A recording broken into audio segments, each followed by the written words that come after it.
세계에서 대한민국 방산의 위치를 재확인할 수 있었던 MSPO 2023. 지난 9월 5일부터 8일까지 진행된 이번 박람회를 통해 한국의 차세대 무기들과 한국과 폴란드가 그려나갈 방산 대국으로 향하는 길을 확인할 수 있었는데요. 지난 9월 7일에는 대한민국 최대의 탄약 생산 업체 풍산이 MSPO 회장에서 폴란드와 다구경 탄약 공급에 관한 포괄적인 업무 협약을 체결했다는 소식이 전해지기도 했습니다. 또한 풍산에서 생산하는 다양한 종류의 탄약들을 폴란드에 안정적으로 공급하기 위해 현지의 탄약 생산 공장을 건설할 계획도 공개됐죠. 이외에도 현대로템, 한화, 카이 등 국내 주요 방산업체들에서 방산 계약이 본격적으로 진행되고 있다는 소식들이 전해졌는데요. 지난 4일 동안 진행됐었던 MSPO 박람회에서 한국이 이루어낸 성취를 총정리해보겠습니다. Jestem na tle czołgu K2GF, a to dlatego, że jestem na hali, gdzie swój przemysł zbrojeniowy pokazuje Korea. Zobaczcie, co ciekawego można tutaj znaleźć.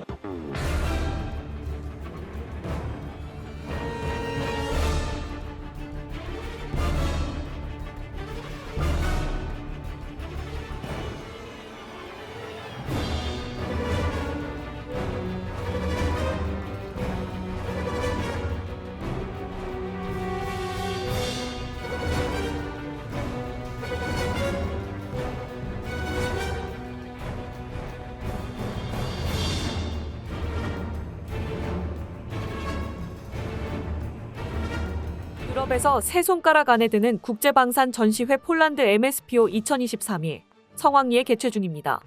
폴란드에서 개최된 방산 전시회이지만 폴란드의 혈맹이나 다름없어진 대한민국이 역대 두 번째로 이번 전시회의 주도국을 맡게 되었는데요. 앞서 영상에서 보신 것처럼 한국의 거의 모든 방산업체들과 한국 무기들이 총출동해 전시장을 가득 채우고 있었기에 여기가 폴란드인지 한국인지 헷갈릴 정도입니다. 이제 폴란드를 넘어 유럽을 정복할 기세를 보여주고 있는 한국 무기의 실체를 파악하기 위해 각 유럽 국가에서 군 관계자들이 파견되었는데요. 폴란드의 한 군사 전문 유튜버 역시 이번 박람회의 주인공인 한국 무기들을 집중 조명했습니다. Zainteresowaniem. A kolejną pancerną gwiazdą jest ten stojący za mną czołg K2GF. Ten czołg napędzany jest wysokoprężnym silnikiem o mocy 1500 koni mechanicznych i wyposażony jest również w gładkolufową armatę w kalibrze 120 mm. Mamy tutaj dwa karabiny maszynowe, jeden w kalibrze 12,7, drugi 7,62 i jak widzicie, ten czołg w polskim malowaniu również cieszy się wielkim zainteresowaniem. A za mną haubica samobieżna SHK-K9, czyli ta słynna K9, która jest już na wyposażeniu polskiej armii. K9 ma kaliber aż 155 mm, a długość lufy to 52 kalibry. Strzela z prędkością 3 pocisków na minutę. Napędzana jest silnikiem wysokoprężnym o mocy 1000 koni mechanicznych, a ten sprzęt obsługuje 5 żołnierzy. 역시 이번 전시회에서 가장 많은 주목을 받은 무기는 폴란드에서도 유명한 K2 전차와 K9 자주포였는데요. 야외 전시장에 K2 전차, K9 자주포가 전시되었고 행사를 참여한 각군 관계자들이 한국 무기를 직접 살펴보고 위에 올라갈 수도 있었죠. 폴란드의 안제이 두다 대통령과 마리우스 부아슈차크 국방부 장관 역시 행사에 참석하여 한국 부수들을 직접 둘러보며 이미 구매한 한국 무기들과 앞으로 구매하게 될 한국 무기들을 주의 깊게 살펴보았습니다. 그 중에서도 두다 대통령이 가장 오래 발길을 떼지 못했던 곳은 바로 카이 전시관이었는데요.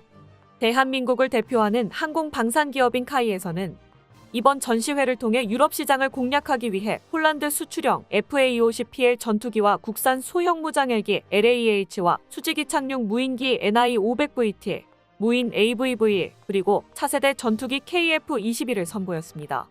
두다 대통령은 전시된 KF-21 모형에 눈길을 떼지 못하며 한참을 그 자리에 머무르며 카이의 차세대 전투기에 대한 설명을 들었는데요. 또한 두다 대통령이 카이 관계자에게 직접 폴란드는 카이와 협력해 FA-50의 유럽 및 나토 시장 진출 기회를 함께 모색할 것이라며 카이의 빠른 납품에 따른 폴란드 공군 조기 전력화에 매우 만족한다고 말했다고 합니다. 폴란드에서 이전부터 KF-21에 많은 관심을 보여왔다는 건 유명한 사실이었는데요. 지난해부터 한국에서 K2 전차, K9 자주포, 천무 다연장 로켓 등을 도입하고 추가로 장갑차 1700대 공동개발 계약까지 체결하며 지상 병력 확충에는 괄목할 만한 성과를 보여주고 있는 폴란드이지만 공군 전력을 보충하는 일은 지지부진한 상황입니다. 지난해 미국에서 F-35를 주문하는 계약을 체결했지만 인도가 계속해서 지연되며 앞으로 2년은 더 기다려야 첫 번째 기체가 도착할 예정이기에 현재로서 폴란드 공군의 새로운 전력은 FA-50GF가 전부라고 할 수 있습니다. 우크라이나 사태로 인해 전투기 공급에 비해 수요가 과도하게 늘어나는 바람에 폴란드 역시 한참을 기다려야 하는 처지가 되고 말았죠. 이런 상황에서 높은 신뢰성과 납품 속도를 담보하고 있으며 단순히 구매하는 것이 아닌 공동개발국으로 참여할 수 있는 KF-21에 관심이 가지 않을 수가 없는데요. 현재 폴란드에서는 F-35를 처음 계약한 물량까지만 도입하고 이후 전력을 KF-21로 대체하자는 주장이 힘을 얻고 있습니다. 폴란드 최대 국영 방산업체인 PGZ의 세바스찬 흐바웩 회장이 직접 폴란드가 KF-21 프로젝트에 참여할 수 있다면 영광일 것이라고 밝히기도 했었고 FA-50GF 출고식을 위해 한국을 방문한 폴란드 관계자들이 노골적으로 인도네시아 대신 한국의 KF-21 프로젝트에 참여하고 싶다는 의사를 드러내기도 했었는데요. 한국이 보여준 FA-50의 빠른 납품을 통해 한국에서 만드는 차세대 전투기 역시 믿을 수 있겠다는 확신을 심어준 것 같습니다. 특히 얼마 전 진행됐었던 폴란드 열병식에서 FA-50이 미그 29를 대체하는 미래 전투기라는 사실을 보여주는 아름다운 편대 비행이 폴란드 여론에 긍정적인 영향을 미친 것으로 분석되고 있습니다. 다만 폴란드에서는 현재 진행 중인 블록 1 단계보다는 성능 개량이 진행되는 블록 2 단계에서부터 참여하기를 원하고 있는데요. 이미 개발이 마무리 단계에 접어들어 폴란드가 큰 역할을 할 수 없는 블록 1 대신 블록 2에서 공동 개발국으로서 개발에 기여하며 단순히 투자자가 아닌 동반자로서 KF-21 프로젝트에 동참하고 싶다는 것이죠. 현재 KF-21의 시험 비행 횟수가 300회를 돌파하고 잠정 전투적합 판정까지 받으며 사실상 1차 개발에 성공했다고 판단하고 양산 절차를 밟고 있는 상황인데요. 카이에서도 KF-21을 전시하며 폴란드 측에서 좀 더 관심을 보일 KF-21의 차세대 전투기 기술들을 선보이는 데 집중했습니다. 그중 가장 눈에 띄었던 것은 5세대 전투기를 넘어 6세대 전투기에 도달하기 위한 기술인 유무인복합 전투체계 멈티였는데요.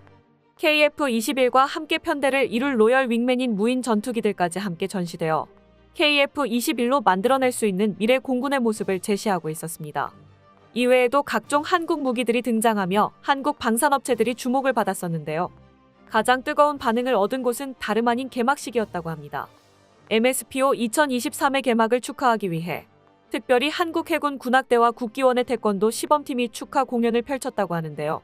대한민국 해군 군악대와 전통국악대가 대한민국의 아리랑을 포함한 열정적인 연주 레퍼토리를 선보이며 개막식 무대를 한국의 색으로 가득 채웠는데요. 다만 아쉽게도 현장의 기자재 오류로 인해 소리가 제대로 녹음되지 못해 우리 귀로 현장의 열기를 확인할 수는 없었습니다. 하지만 그 뒤에 이어진 화려한 태권도 공연은 똑똑히 확인할 수 있었죠.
가장 기초적인 품새 시범으로 시작해 태권도 시범의 꽃이라고 할 수 있는 격파 퍼포먼스.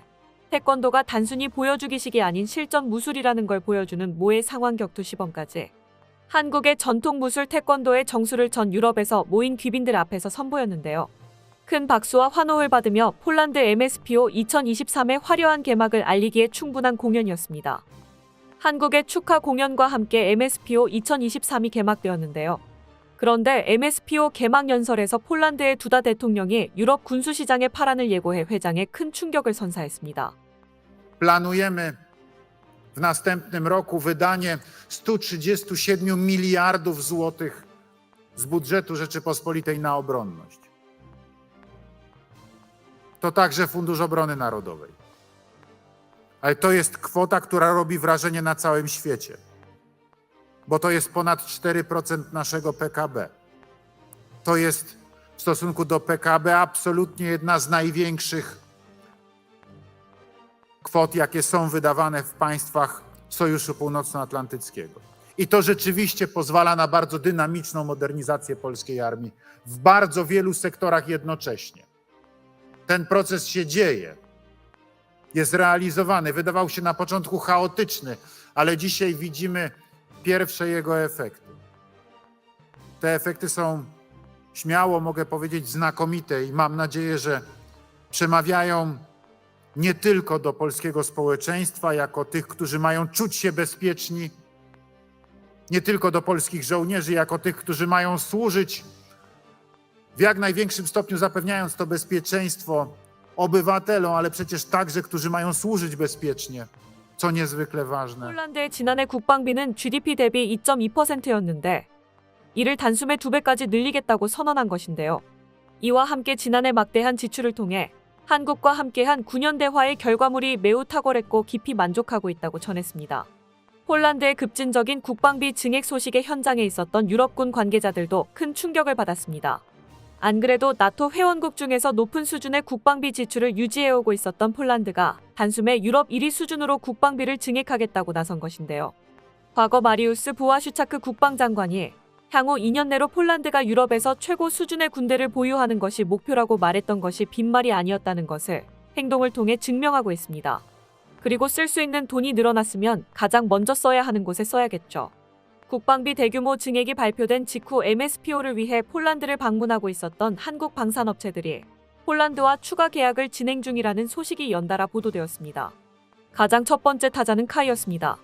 현지 시간으로 9월 5일 MSPO 2023을 방문한 카이의 강구영 사장이 폴란드 최대의 국영 방산그룹 PGZ와 FA-50 전투기 운용 지원을 위한 협약에 서명했다는 소식이 전해졌습니다. 지난해 폴란드와 FA-50 48대 수출 계약을 체결한 카이는 지난 8월 15일 FA-50GF 1위 호기를 첫 납품했으며 올해 말까지 총 12대를 순차적으로 인도할 예정인데요. 나머지 36대는 폴란드 공군의 요구사항을 반영해 현존하는 최고 사양으로 개량한 FA-50PL 모델로 2025년 하반기부터 2028년까지 공급할 예정입니다. 카이는 폴란드의 FA-50 운용을 도와 완벽한 기술 지원과 고객 만족으로 폴란드와의 협력 관계를 더욱 확대한다는 방침인데요. 이를 위해 얼마 전 폴란드 민스크 공군기지에 카이의 기지사무소를 개소하기도 했습니다. 기지사무소는 바르샤바에 위치한 카이 현지사무소와 소통하며 폴란드로 납품될 FA-50 48대에 대한 고객 기술 지원 업무를 전담하게 될 계획인데요. 또한 카이에서는 폴란드 공군 측의 정비와 기술 군수 지원, 부품 조달, 교육 훈련 등을 제공하는 중장기 후속 운영 지원 사업을 제안했습니다. 후속 운영 지원 사업은 항공기 수명 주기의 60에서 70%를 차지하는 고부가가치 사업으로 성사될 경우 폴란드뿐만 아니라 유럽 내 종합 후속 지원 센터로서 다양한 정비 소요를 확보할 것으로 기대받고 있습니다. 현재 우리나라에서 운용하고 있는 미국산 전투기 F-15, F-16, F-35 등을 유지보수하기 위해 매년 수백억에 달하는 비용을 미국 측에 지불하고 있는데요. 폴란드에 수출한 FA-50의 수명이 닿을 때까지 정비 사업을 통해 전투기를 판매하는 것 못지않게 한국 방산의 지속적인 고정 수익이 되어줄 것으로 예상되고 있습니다. 이를 위해 폴란드 국방부와 FA-50 항공정비센터 설립도 논의 중이죠. 이번 협약을 통해 카이의 본격적인 유럽 진출을 위한 첫발을 떼게 됐다고 할 수 있습니다. 두 번째로 소식이 들려온 곳은 하나에어로스페이스입니다. 카이와 같은 날 K9과 폴란드형 천무 다연장 로켓 호마르 K의 제조사인 하나에어로스페이스가 호마르 K 발사대와 유도 미사일 현지 생산을 위해 PGZ와 생산 협력 계약을 체결했다는 소식이 전해졌는데요. 이번 계약을 통해 72개의 천무 발사대와 1만 기 이상의 정밀유도 로켓을 포함하는 2차 집행 계약의 이행을 지원할 예정입니다.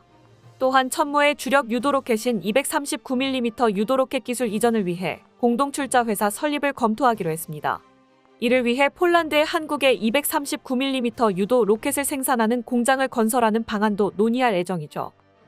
한국방산의 빅3 중 카이와 하나가 나온 만큼 마지막 소식은 역시 K2 전차의 제조사 현대로템이었는데요. 현대로템과 파트너가 되어 K2PL 전차를 현지에서 생산할 PGZ가 K2 전차 생산 공장 건설을 위해 4조 원에 달하는 자금을 확보했다는 소식이 전해졌습니다. K2 전차 1000대를 도입하기로 결정한 폴란드는 그중 1차 물량인 180대는 2024년까지 한국에서 직도입하고 나머지 820대를 폴란드 현지에서 면허 생산하기로 계약했었습니다. PGZ의 흐바웩 회장은 K2PL 전차 생산을 위한 투자를 준비하고 있다며 가까운 시일 내에 시행될 예정이라고 말했는데요. 현재 PGZ는 포즈난에 위치한 산하 방산업체인 WZM의 군용 차량 공장에서 K2 전차를 생산하기 위한 준비를 하고 있습니다. 이번 대규모 투자는 K2 전차 생산 공장 확대와 설비 확충을 위한 투자라는 것이죠.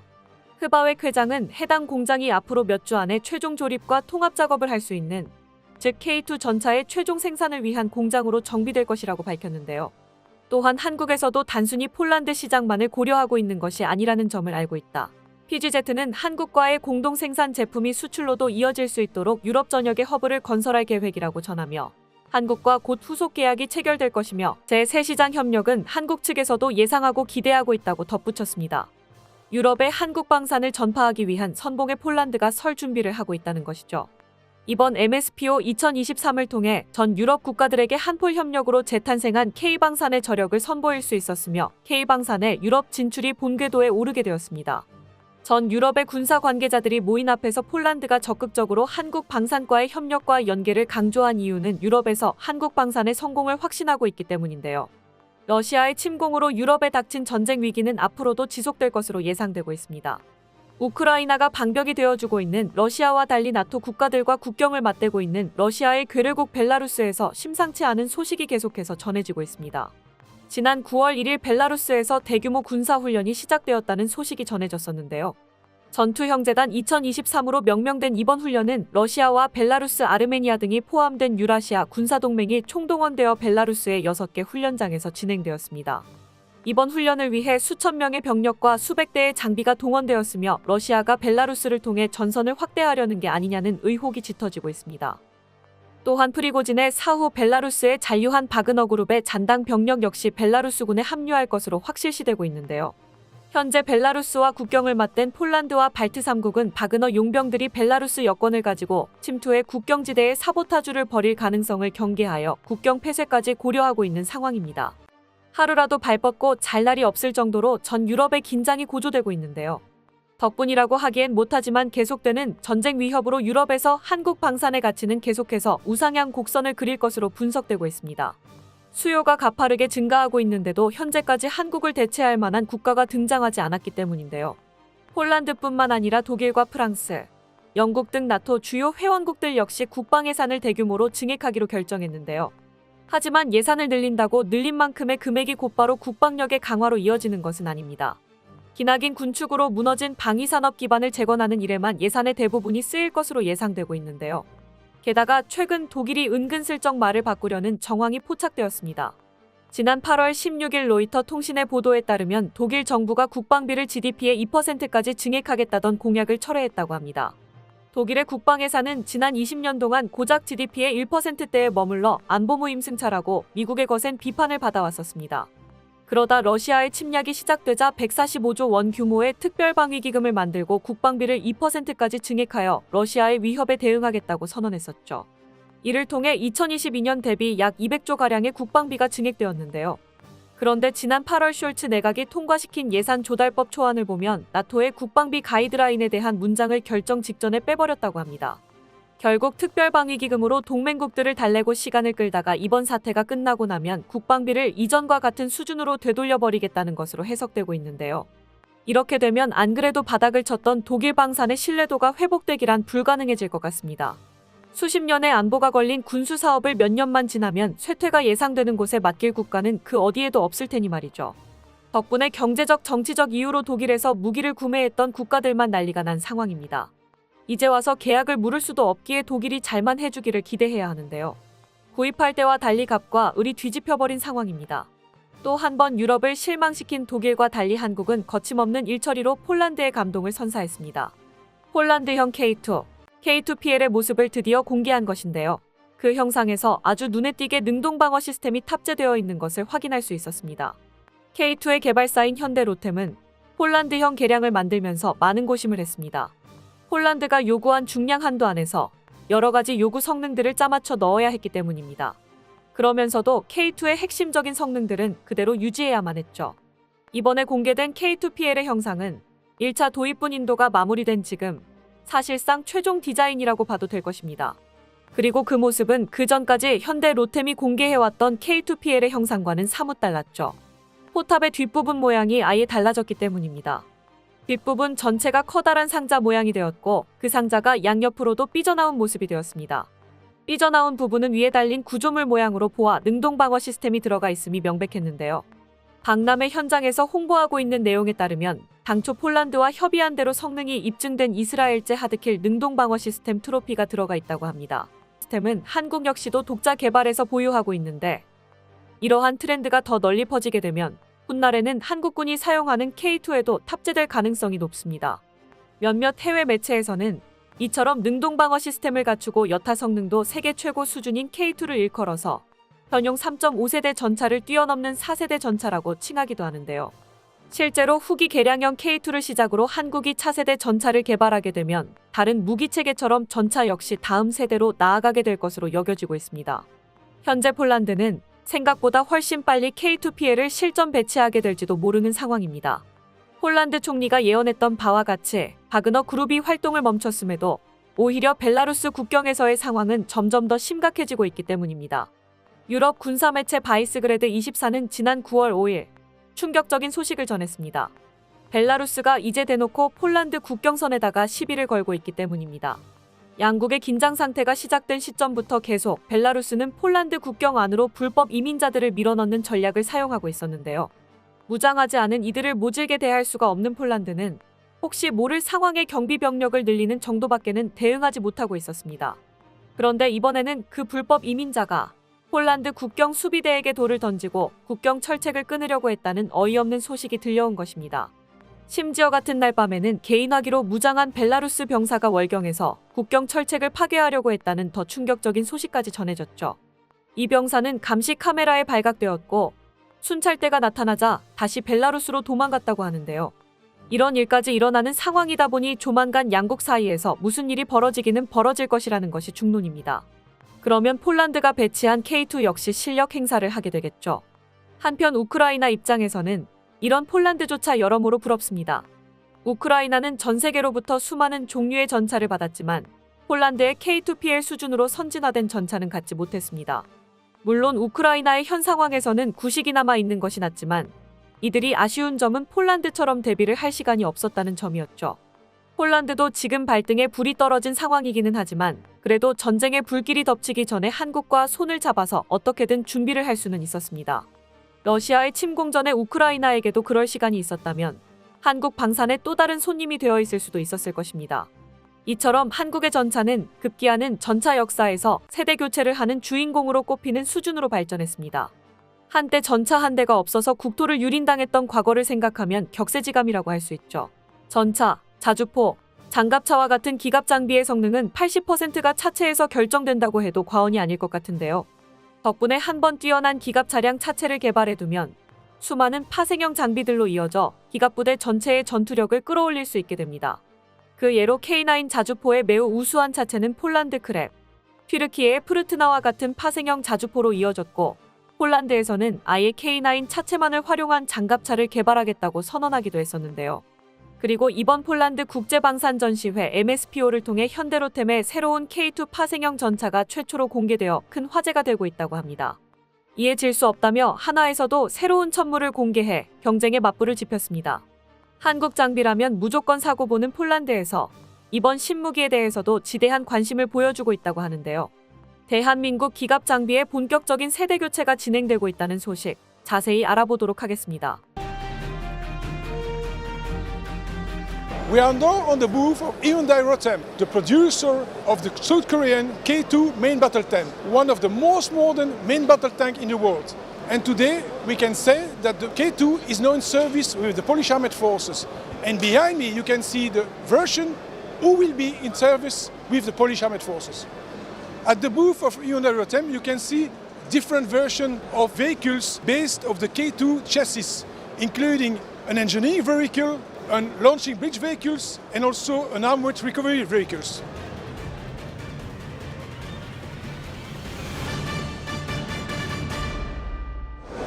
영상을 통해 보신 것처럼 현대로템 전시관에서 K2 전차의 차체에 기반한 새로운 전차 3종이 공개되어 관람객들의 시선을 잡아끌고 있습니다. 도하 강습을 위한 교량 전차, 인양 및 정비, 견인 임무를 수행하는 군안 전차, 그리고 대한민국에서 독자적으로 개발한 장애물 개척 전차 K600의 K2 버전까지 기존의 K1 전차의 차체로 개발되어 있었던 공병 전차들의 차체를 더욱 향상된 K2 차체로 교체한 모델들이 최초로 공개되었습니다. 우선 교량 전차는 가교를 싣고 다니며 폭이 좁은 개천이나 제방을 만나거나 넘어가기 힘든 장애물을 만났을 때 다리를 설치해 기갑부대가 빠르게 돌파할 수 있도록 해주는 전차로 현대 전차부대를 구성할 때 결코 빠질 수 없는 전차입니다. 군안 전차란 기갑부대의 의무병이라 할 수 있는 차량인데요.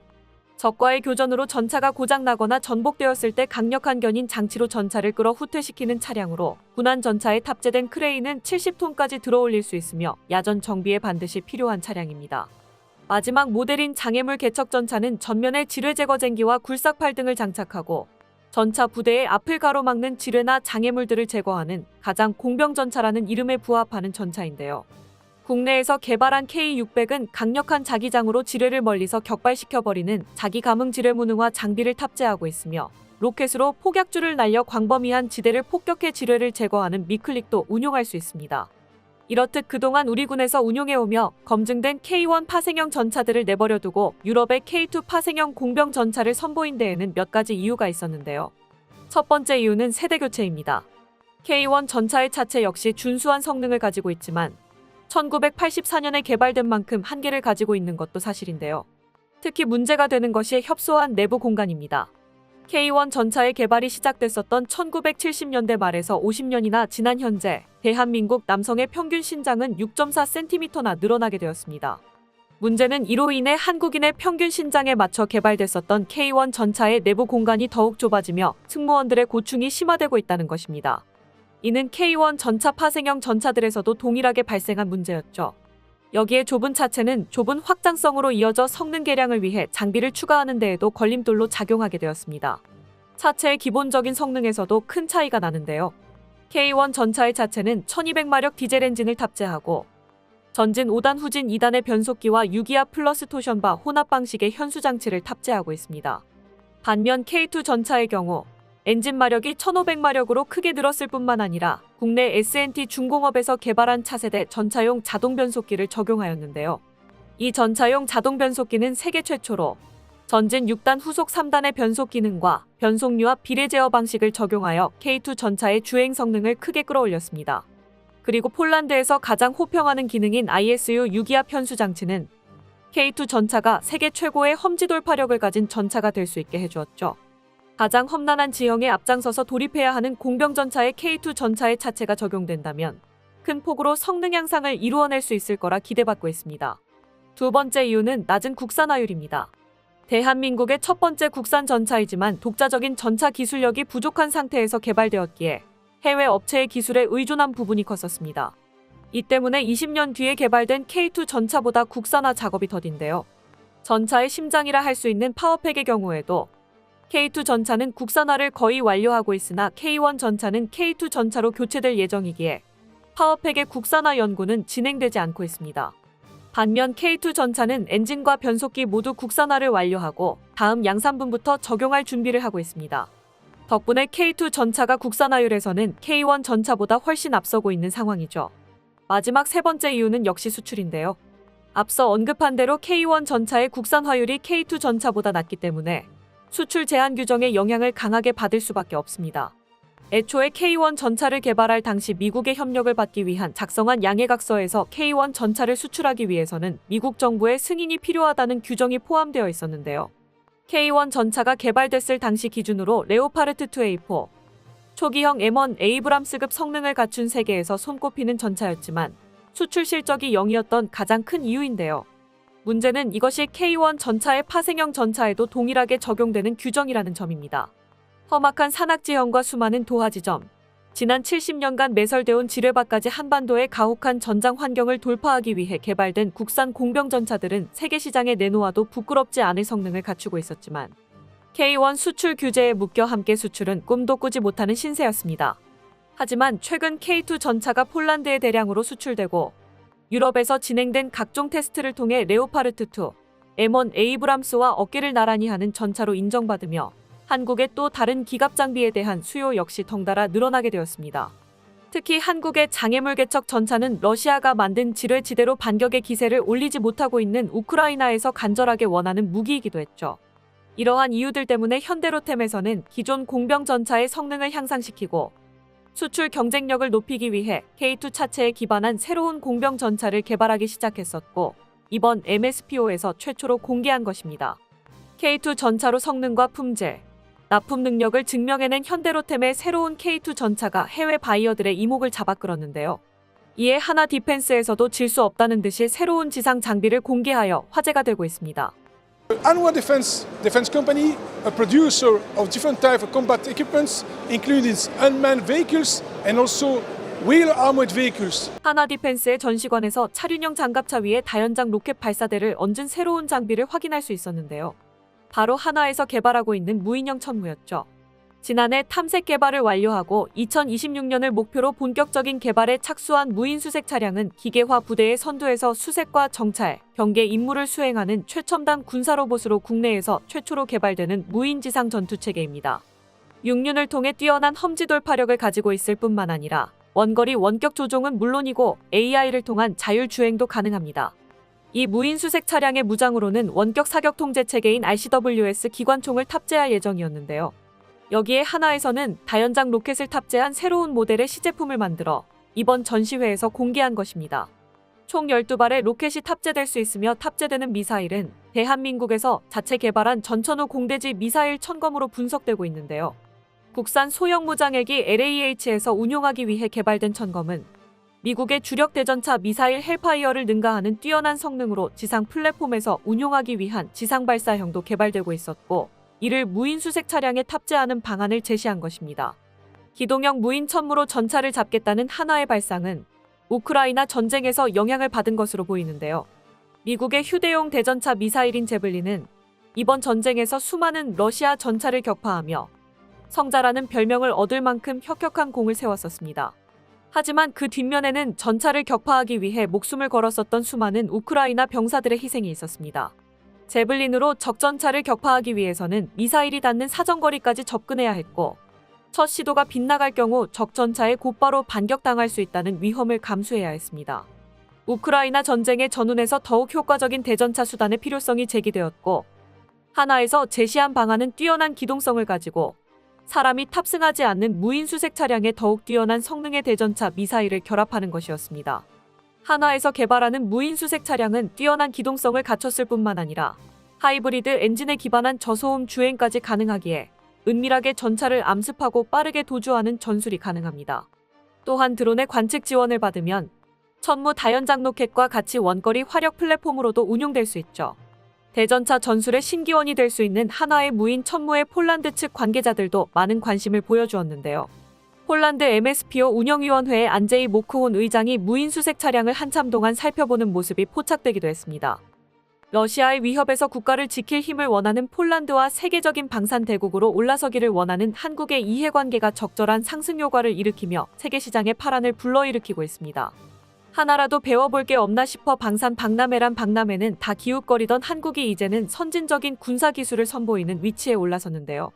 앞으로도 한국 방산이 끊임없이 발전하며 세계 방산의 선두 자리를 계속해서 유지할 수 있기를 바랍니다.